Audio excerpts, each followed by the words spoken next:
Welcome to Red Earth Conversations, where we sit down with Indigenous artists, culture bearers, and creatives to explore their work, their stories, and the traditions that continue to shape Indigenous art and culture today.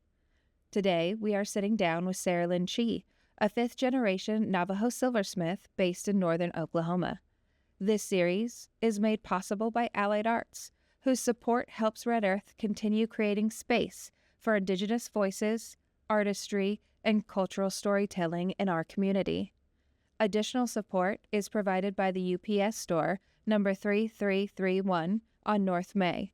Thanks for joining us, and let's get into today's episode.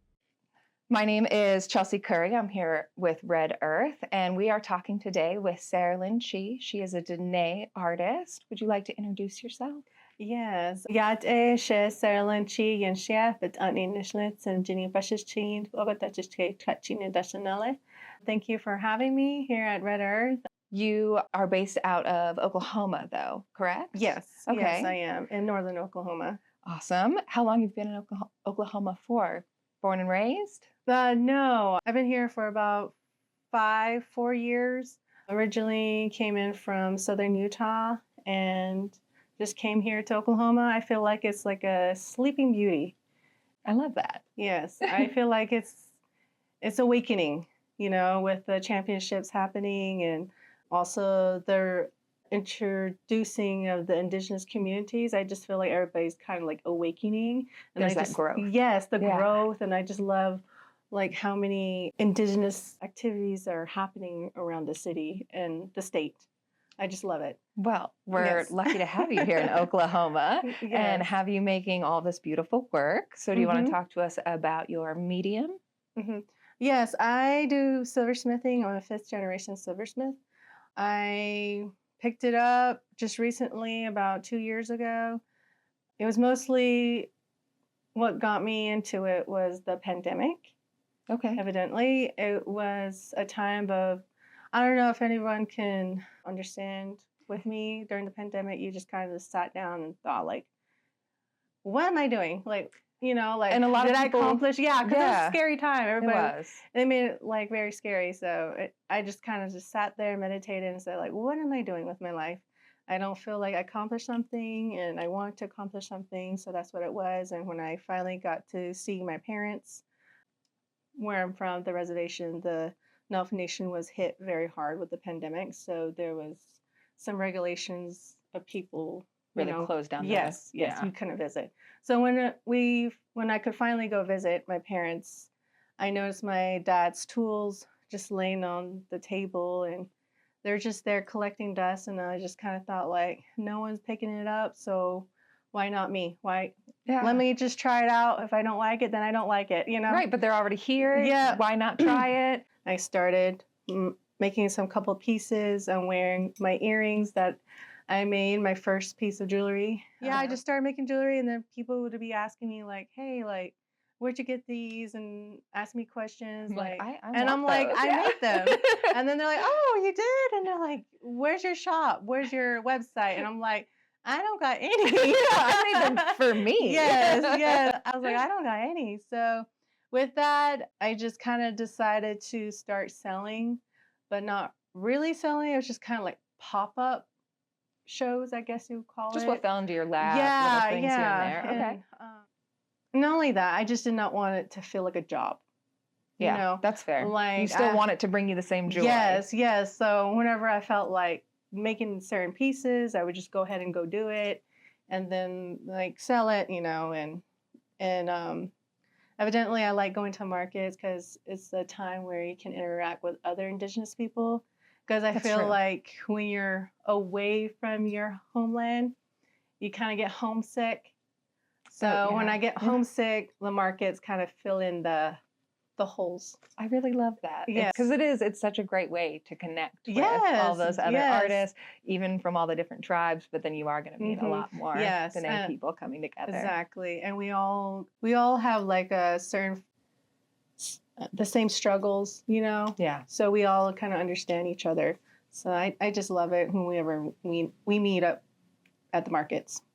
Yeah, so that's a little backstory of how I got into silversmithing.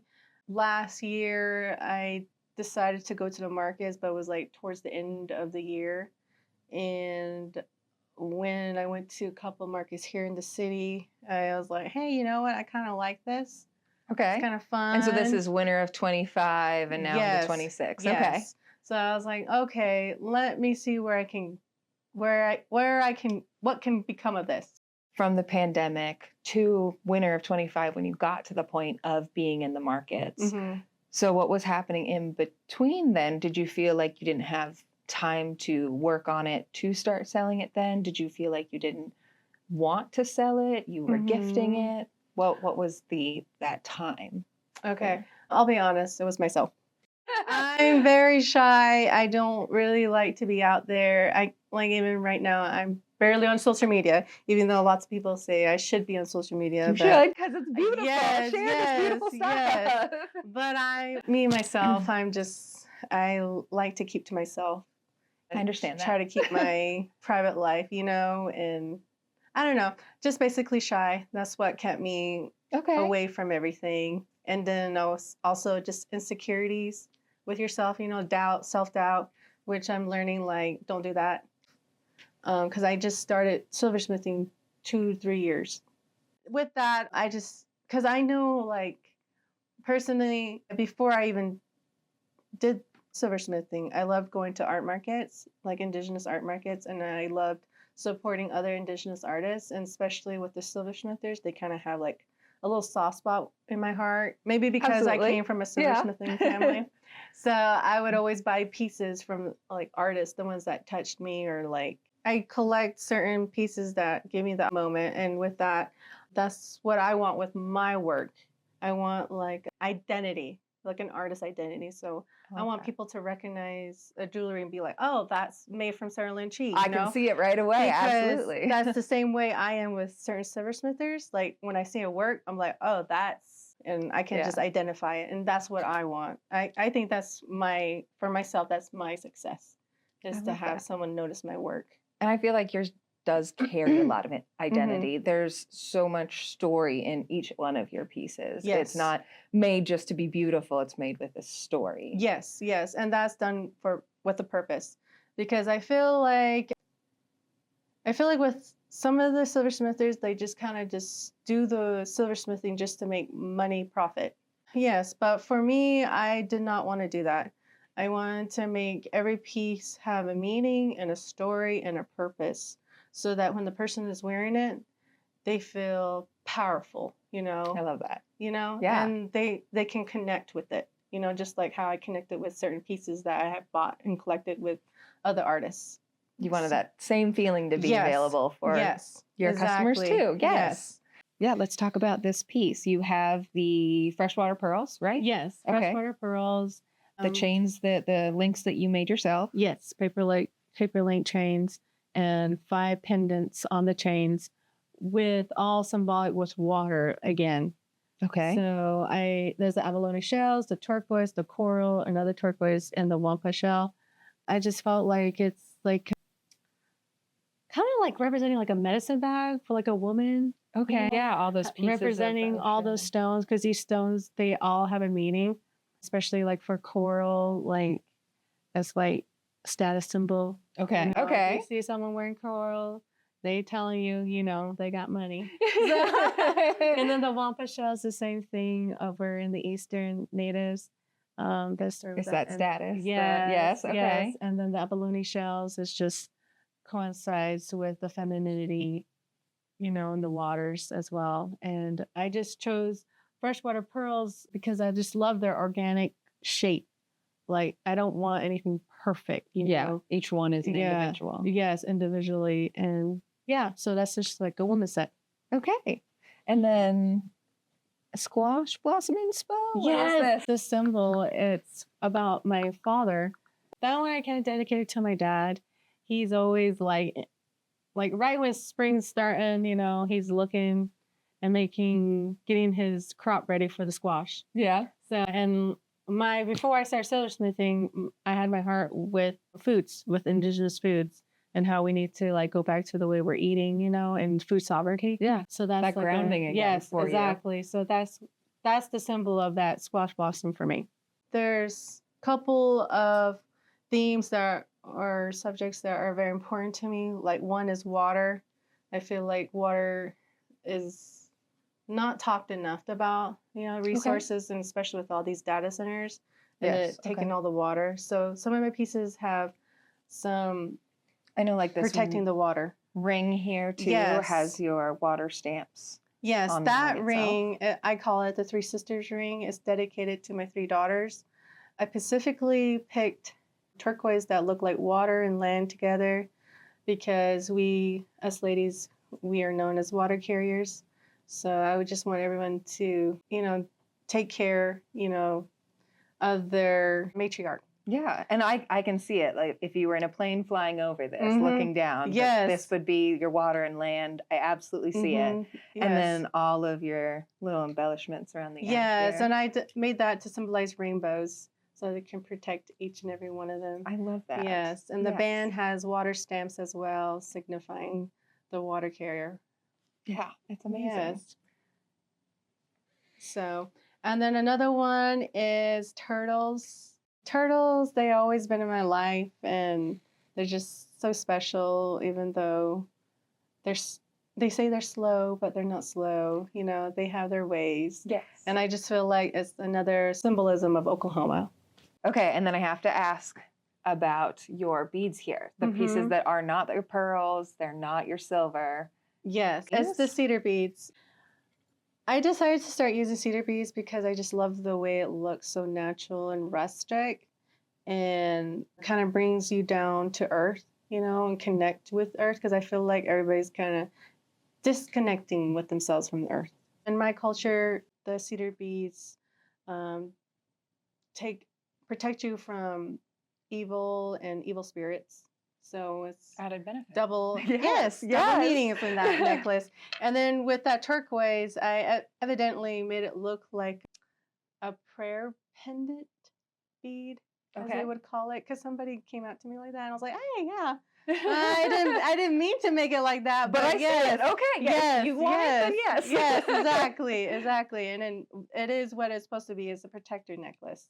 Anyways. So it's perfect. Yes. So to make these beads, because you're making them, Yes, right? You're not yes, purchasing them. yes. You're doing that how? You harvest them back home. We have cedar trees, and they have cedar beads, and they're all on the ground. You probably see them on the trees. They're like a bright blue colored berries. Okay. And then they fall on the ground. Okay. And then you pick them up, and then you I would call it de-shelling it.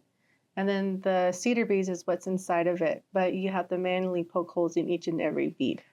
So then I would love not only to talk about this piece, because I've been seeing this design a lot recently from you. Yes. But also to talk about the chain itself, because I think some people know the work and effort that goes into it, but this is not something that you purchased and just put your pendant on. Yes. You made this. Yes. Each chain link I made by hand. I manually bent it, filed the ends, and then soldered each and every link one by one. So it's a very tedious work. It is not just a simple purchase from the store. And believe it or not, that's like a simplified chain. There's more ornate. ornated chains. But it's beautiful. Yes, but I just like the simplicity of it. As you can tell, most of my jewelry are just kind of very simple and clean, and that's. But it puts emphasis on the meaning behind the piece. I feel. It does. So for the meaning of this one, since it's been really, I feel like close to your heart recently. Yes. That pendant is my logo design. It has 2 meanings: my logo design, and then first of all, it's the whirling log symbol. If you look at the pendant, there's 2 S's. Yep. Okay. And they're overlapping each other, and they're going in a clockwise direction, and they're bringing in positivity, and they're bringing out the negativity. So, and then also, like I said, it's a double meaning. It's supposed to be for harmony and just to keep you in balance as well. Yeah. So yes, it's a very special symbol. A lot of protection going on here. Yes. Okay, and then this piece. It's a pin. It's a little different from the rest of the works that you've done as well. Do you want to talk about the meaning of this piece? Okay, yes. The pendant is called the Protector. In my culture, the turquoise is a very special stone. They say, like, if the deities see you wearing that, it'll protect you from anything. So with that, I thought, like, let me wrap it around with silver wire, symbolizing protection, with the 4 silver balls as the 4 sacred mountains. That's beautiful. But on each side, so it's lots of protection for whoever is wearing it. That Copper, one, a little yes. different from your other stuff. Exactly. I tapped into the copper, and evidently it's been selling like hotcakes. I was very surprised. As you know, a copper has, they say it has some healing properties. Also, it has my symbol of my logo for my jewelry line. And like I said, everybody just loves the double meaning. Yeah. Yeah, they really recognize the protection of it. With that, I made everything like down to the hooks and kind of the little leather work right there. Oh, So, okay. Yeah, so it's another step in my jewelry line. Start working with leather. Why stop at just one thing when you're Yes. obviously doing amazing at all of Yes, them? exactly. Yes. So every piece of my jewelry has a meaning. So Yeah. that's what I want. Yeah, for it to really carry with that person. Yes, It means something to them too. Well, I yes, love that. exactly, and have it passed down to another generation as well. Well, awesome. You know, because I feel like in jewelry industry, it's just like clothes. There's fast fashion. Yes, there is. So there's a lot of waste. So and it can be hard to make somebody see the value. Yes, and, yes. Yeah, the extra spend, but there's so much value in its protection, in the love and time that went into making it. Yeah, I'm just very honored for this opportunity at Red Earth. Yeah, because you're going to be emerging artists. We get to honor 2 different artists this year. So we're really excited to be able to have you. And it'll be our 40th anniversary. So it's really big. We're going to be at the convention center. So that Indigenous art market, we're going to have over 100 different artists that you're going to be able to connect with. So it's going to be really wonderful. And we're so excited to get to honor you here today, here at the festival, and just have you join our line of emerging artists that have been part of Red Earth that have really grown and blossomed. And so I'm really excited to see you grow as well. When I won, I was surprised. I was really shocked. I was like, oh, wow. Still not confident in your beautiful work? Yes, not confident. But everybody around me was like, yes, go girl, you got it. Like, we told you. And evidently I was in Guatemala with a group of ladies when you gave me the phone call. And I was there visiting some other indigenous communities down there as well. That's really cool. Yes. Do you get to go often? No. This was my first time. Okay. Yeah, that's cool. yeah. So I just wanted to. How'd you connect with going down there with a group? Yeah, so with a group of indigenous women as well. Like I said, the markets. That's where so it's like interacting. And, I love that. Yes. Yeah, you really do get to make that community. Yes, that exactly. family. Yes. Okay. So I suggest everybody go to the indigenous markets. Yes. Yes. Talk to everybody. Yes. Talk to everybody. You connect with a whole bunch of different people, and it's like a home away from home. That's how I feel whenever I go to the markets. Just seeing all the indigenous people, and you just kind of like clap at everybody, like, yeah, you go there, you know, like get You're it. doing amazing. I love this. Yes. So yeah, I was just, like I said, I was just shocked, and not only that, I'm just very honored for this award, and I have to thank my dad. You know, just seeing how he would do it every once in a while, and then I would just kind of look, you know, at him. Thank my grandparents as well, and then also my mentor that I have here in Oklahoma City. His name is John. He helps me. He's like a rock encyclopedia person. Okay. So yes. So he tells me everything about the rocks, like the genetics and everything, science. So like, it's not simple, you know. I cut the stone myself. Yes. I do everything from step 1 all the way to step 10. Like, and I feel like that's another personal touch to my jewelry, you know, like everything is like done by me, even down to lapidary work, 'cause Everything. I just kind of feel like when you buy the stones pre-shaped and stuff, it's kind of And it doesn't fit necessarily what you need it to yes, be. And yes, yes. And sometimes the stone, for me, it kind of like talks to you ish, like, hey, I want to be a ring. Something I wanted to talk about more was where you really learned. I know you started really during the pandemic. Did you get to learn from your father, from your grandparents, or was it really just watching them and then you tinkering till you figured this out? Yes, watching them, and then I don't know, but for me, I learn a lot when I'm watching. It's kind of weird. Don't need to ask the question. You just need to watch. Yeah, I Okay. just need to watch, and then not only that, my dad, when I would go down and visit, we would like have these talks, like, hey, this is what you do, and like just interacting with him, here and there, and then not only that, what really got me into it was meeting John, and Okay. he was kind of, I think he saw it. Because when he saw me make my first piece and because I showed him, he's like pushing, like, keep on Okay. going. And from there on, I would make pieces and then he would just help me here and there. And then, like I said, just kind of re-encouraging me, like, you got this. What pushed you over the edge and gave you that confidence to start in December? Like I said, I think it was like repetitive people telling me to go to the markets, like, hey, I want to buy a piece, like where your shop is. And then second of all was my cousin sent me a message to go to this Native woman-led business entrepreneur reception here in Oklahoma City. Okay. And one of the speakers was Stephen Judd. Oh, okay. Yes. Yes. So hearing his stories of how, like, where he came from and now, like, where he's at, and he's like, just go for it. Like, don't wait. There's Just never do a it. perfect time. Just do it. And just hearing him speak about it, and then just seeing all the other indigenous ladies doing what they believed in and what they loved and turning it into a business, I was like, hey, You can do it. yes, It's why yes, don't I- yes. So for the festival happening in August, Mhm. we have that art competition. Are Mhm. you planning on entering? yes, Yeah? yes, I'm planning to Okay. entering. Like this year, I feel a little competitive, so I'm Love putting it. my applications for art shows and things like that. So Good. Yeah. Well, I cannot wait to see what you bring because Yes. obviously it's a little different than what you normally see too in just the Mhm. regular silversmithing. Mhm.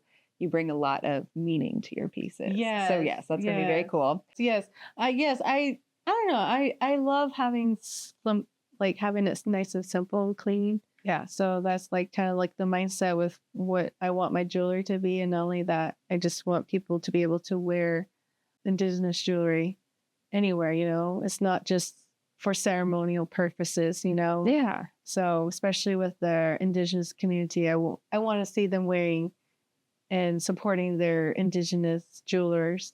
Don't wear the commercial jewelry, go out there and go find that wonderful, unique piece that you can just wear every day. And even if you have something supporting. in your mind, I'm sure Yes. there is an indigenous Yes. artist out there that can make it Yes. for you. Yes, exactly. Just have your own identity out there in the fashion world or everyday life, Yeah. Yeah. So if you can wear an Apple Watch, you can wear an indigenous person's jewelry. So I think that's another thing that people they struggle with who are Mhm. not indigenous, Mhm. especially something that holds so much meaning and Mhm. spirituality in your pieces. How Yes. do you feel about somebody non-indigenous wearing your stuff? If it's something sacred for myself, of course, I won't put it out in the market. I Right, you would wouldn't keep sell it anyway. Yeah, so if it's on the table, it's welcome for anybody and Okay. everybody. So I know a lot of people worry, and I want to make sure that they feel comfortable that you too can wear this. Support Yes. indigenous artists by wearing their stuff. It's okay, no matter who you are, wear their stuff. And you're welcome at the indigenous market. Yes. It's not just for the indigenous people, it's for everybody. It's just a place where indigenous artists can showcase their work Yeah. in one area. Yeah. So yeah, I always get that question like, can I go? And it's like, yes, you can go. Yeah, it's a common question. Can I wear that? Can I go? Can I be there? And yes, we want you there. And it's how you get to know that community. Yes, yes. But maybe somewhere you're a little more comfortable with before you go Yes. to a powwow, because you're welcome at powwows as well. Mhm. But I know that's it's a big stepping stone for some Yes, people. yes, So exactly. yes. Yes. My question for you then Mhm. is you're on this kick now to compete, to get out there, to put your stuff on display and share it with the world. Mhm. So we've got festival in August. What else do you have coming up that you're doing this year? Well, I just recently got accepted to the Artisan Show. Okay. Yes, in Sulphur, Oklahoma. Love it. So I'm getting ready for that and preparing. So I'm excited for that. It's like my first art Okay. market show. Feeling a little nervous about Yes, it? Yeah. of course. I'm a little nervous. You're going to do great. Yes. Thank you. So yes, I'm excited for that opportunity. And then I will be at some markets here in Oklahoma City too. Okay. Like in the Culture Hub, we'll have their markets. Love coming Culture up. Hub. Yes. So I'll be there as well, supporting the community. And they have like a little soft heart for me as well, because that's where I started marketing. That was my first place. Like Aw. felt comfortable. And So, yeah, they're wonderful. yes, I can they gave me understand the why. Yeah. little like kick up. You can do it. Yes, exactly. So with that, and also I'll be going to a market in Kansas City for Okay. the World Cup. So we'll see how that goes. So yeah, So- branching out, another Yes, state. Yes. yes, Okay. yes. And because people ask you already, I know Mhm. you have social media, you have Instagram, right? Where can Mhm. people find you? Yes, Saralyn Chee. Okay. Very my easy. name. Yep. Okay. Just my name. You can So find they'll me be able through- to follow you there and see some of the works that they can see at festival, at all these Mhm. other markets, and on your website very soon as well. Yes, Yay. yes. Okay. Yes. Well, yes. Also, I forgot to add that with my pieces, I try to like collaborate with Indigenous musicians too, Okay. Tell me about that. because I truly believe like they're underrated.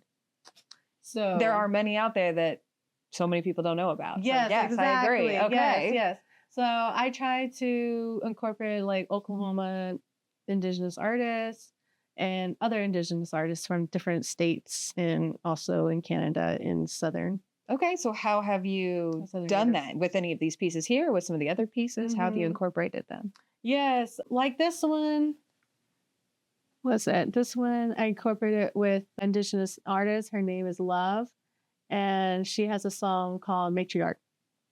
So I thought that was a beautiful song for that ring. Yes. Yeah, Okay. you can check it out on Instagram and listen to that music. And she's about to drop an album as well. That's amazing. I love that you have that extra tie on top of all the protection that it brings. It's Mhm. joy, protection, just nature overall. You have a lot of Yes. inspiration that's very grounding. Yes. Oh, thank you. That's exactly what I want to hear. Yay, good. Okay, well, it comes through in your work, and I am excited to just see you grow and be at festival and get to introduce you to all the other people that are Mhm. there. It sounds like you know quite a few, but anyone that you don't, Yes. we're excited to be able to connect you and Okay. celebrate you at festival and all your work. You are doing amazing things. So Okay. thank Well, you so thank you. much. No, thank you for having me. Of course. I appreciate it. And we would like to thank our sponsors as well.